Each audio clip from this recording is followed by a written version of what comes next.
Hey everyone, welcome to the channel.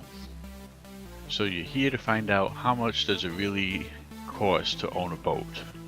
Well, I will tell you from my experience from owning a boat for 19 years in the Northeast, New York City metropolitan area, how much it cost me to run my boat for a full year and basically go over the major cost factors. So I purchased my boat 19 years ago for $37,000. Came with a trailer. It was a 22.5 Hydrosport Vector Series, single outboard, 200 horsepower Evinrude Ocean Pro carbureted. Being the classic style of a center console fishing boat, it was a hell of a boat then when I bought it, and it was a hell of a boat when I sold it. So what are the major costs involved with owning a boat? Your first major cost is summer storage. How do you want to store your boat? You can either store it on your property in your house on a trailer and trailer it to the ramp every time you're going to go fishing. That is not convenient to me because I know I wouldn't put in the effort. The metropolitan city area, it's a little bit more of a pain in the ass because believe it or not, with all these people and all these boats, there's limited access with boat ramps in the area. So option number 2 is dry rack storage. You could go to a marina, have your boat dry racked, call them up, get an appointment, they lift it, put it in the water for you. When you come back, they take it up out of water, put it back on the rack. That keeps cost down. But again, I wanted the freedom to just jump on my boat anytime I felt like it without having to call, make an appointment, and hopefully they get it in, and it sounded like a kind of a mess to me.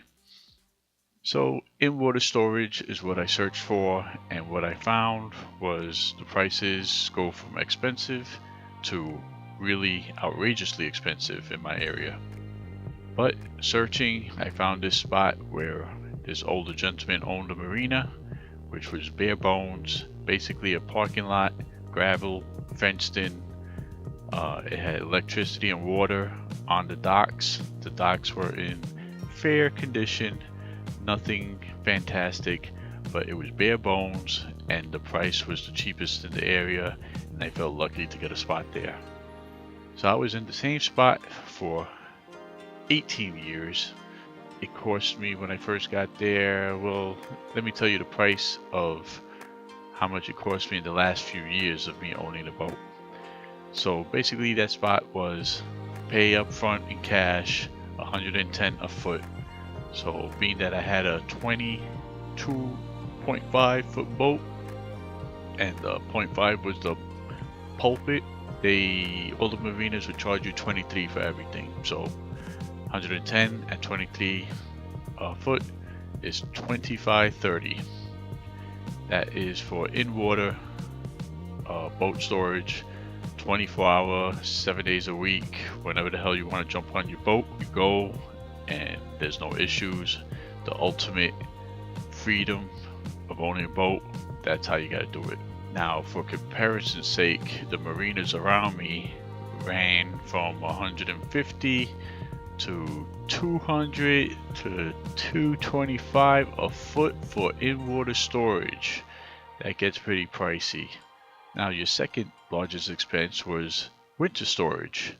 Now you could do several options, which put it on your property, taking it to a lot off your property, or if you're looking for convenience and don't want to mess around with trailers, you take it to a yard where they'll haul it out, put it on land for you for storage, and then when you're ready to go back in the spring, they'll launch you in the spring. So that is the option I took at a local marina, and it was a pricey marina, but this marina was unique that they let you do all the work on your boat and you're not obligated to use their services like some other marinas have in their contracts.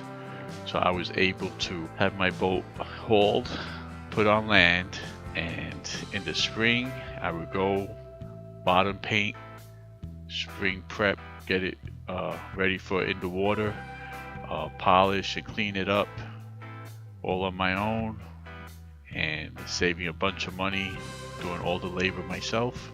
And they would launch it for me whenever I would tell them. And for that service, it was $65 a foot plus tax, so 23 foot tax. It cost about $1,600. So right there, the two major expenses, storage for in water and for land, cost me $4,100 and change. Now my second expense was gasoline, and gasoline in my area varied throughout the 19 years. And what I did to keep costs low, I stayed away from the in-water gasoline stations because their prices were ridiculous, usually $2 to $2.50 a gallon more than the on-land price. So with the purchase of 4 or 5 jerry cans, 5-gallon jerry cans, I would always maintain gasoline on my boat by just buying cans and filling it up at my dock. And even though it's not recommended at most marinas, it was done at my dock with no problems. I always took safety precautions, but that kept costs low with a little bit of legwork and effort on my end. So gasoline around my area would be in the average of $2.55 a gallon on land, and with an outboard you have to have the 50-50 oil mix. So a gallon of oil, if you go down to the local marine store, would cost about $45. So with a gallon of oil, that mixes with 50 gallons of gas, and the cost of the gas plus the cost of the gallon for 50 gallons came out to $172 for 50 gallons of gas. So if I was lucky, I would get about 40 trips per season. Usually my trips range from 15 to 20 miles depending on the weather and where the fish supposedly were biting that day. So on average I would spend about $50 in gas. So with 40 trips on the average, gasoline would be in the $2,000 range for the season. Now my other expense was insurance. I would keep full coverage insurance, higher limits, the best insurance I could get for the boat. It came out to about $300 to $400 a year for insurance on the boat. So basically I estimate the maintenance, supplies, and putting in the elbow grease yourself, you're basically spending about $500 on all that stuff. That's just basic repair, maintenance. Now all this is just to be able to maintain the boat in running condition with no major mechanical failures, which I've had mechanical failures, but there were never major ones. In the 19 years you expect to change the power pack. I think I changed my power pack twice. Had to have a mechanic come diagnose it. I had a really good mechanic that charged me a fair price that would come to the boat. If I took it to a yard, I would really get ripped off, because anytime anyone does work on a boat, they really want to kill you, especially around this area. So you better learn how to do a lot of things yourself. Even if you mess up a little bit, you're still gonna save in the long run. So don't be afraid to get handy, because you're gonna save a lot of money. And when something goes wrong on the water, you know how it was put in, so you might know how to fix it. So basically the major expenses that it cost me to own this boat for a year and just maintain it without boat payments, at the end I straight up owned the boat. I paid it off in 5 years, owned it for 19. So basically it comes out to $7,000 between storage, wet and dry, repair and maintenance, gasoline for the season, insurance. I didn't factor in registration and trailer fees, but sprinkle in $200 on top of that for New York State registration. And basically that's ballpark what it cost me in my area. Now, some people probably pay less, and I definitely know a lot of people pay more.